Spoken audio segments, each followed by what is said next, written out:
Si l'on veut conforter les parents, les rassurer et leur dire que leur enfant, quel que soit son handicap, a un avenir, il est bon quand même de leur rappeler ce que c'était et ce que c'est.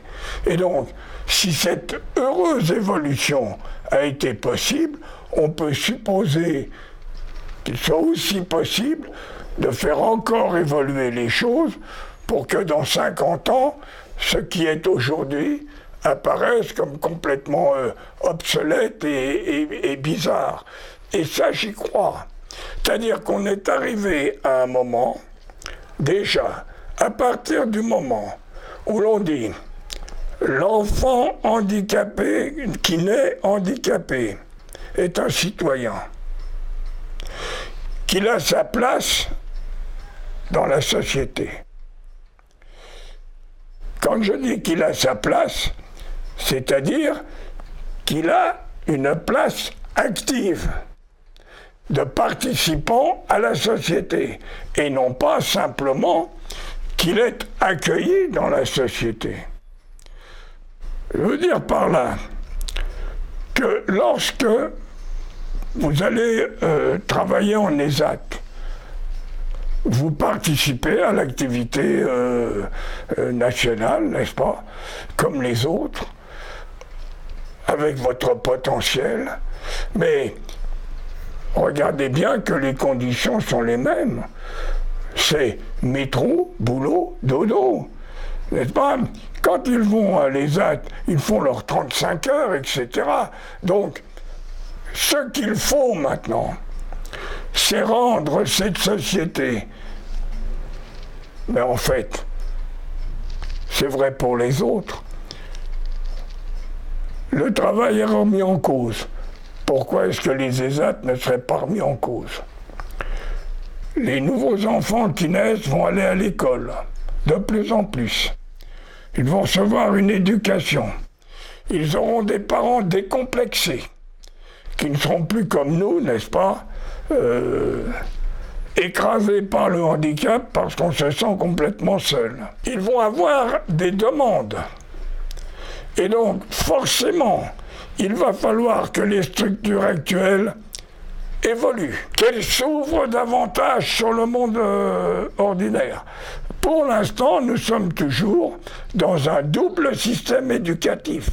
C'est-à-dire qu'il y a les enfants qui peuvent aller dans le système éducatif ordinaire, mais il reste ceux qui vont en IMP, puis en IMPRO, et qui sont toujours à côté du système éducatif ordinaire.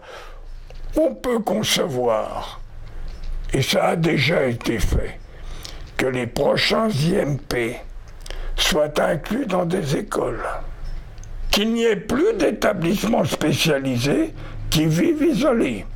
Pourquoi un IMPRO n'est-il pas en voisinage avec un lycée professionnel?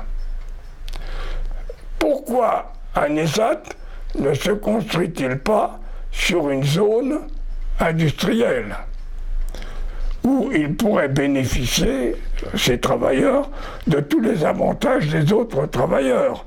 Je m'étais renseigné sur Cap 18, pour ouvrir la laverie à Cap 18, que les ouvriers aillent manger au restaurant d'entreprise.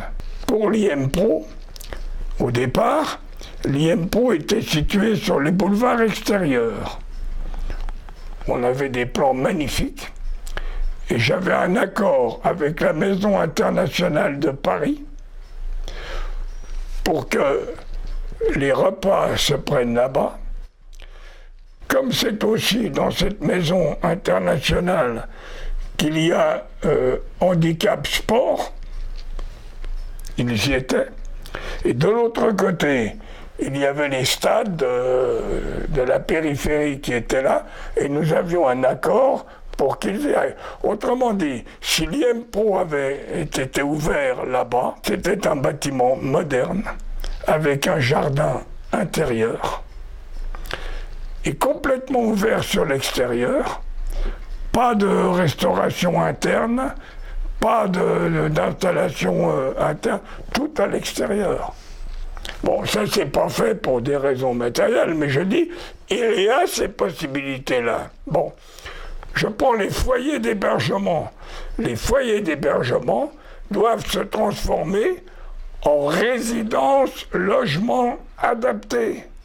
Et partir du principe que les gens ont un studio, donc revoir le studio, pour moi c'est 25 mètres carrés minimum, studio équipé, de façon à ce qu'ils puissent faire tout ce qui leur est possible.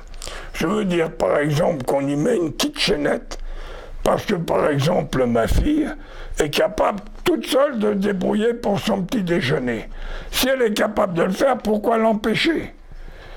Et donc elle est capable de laver son linge à la machine à laver.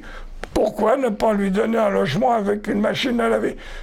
Et à côté, les services d'accompagnement qui sont là pour les accompagner dans cette vie.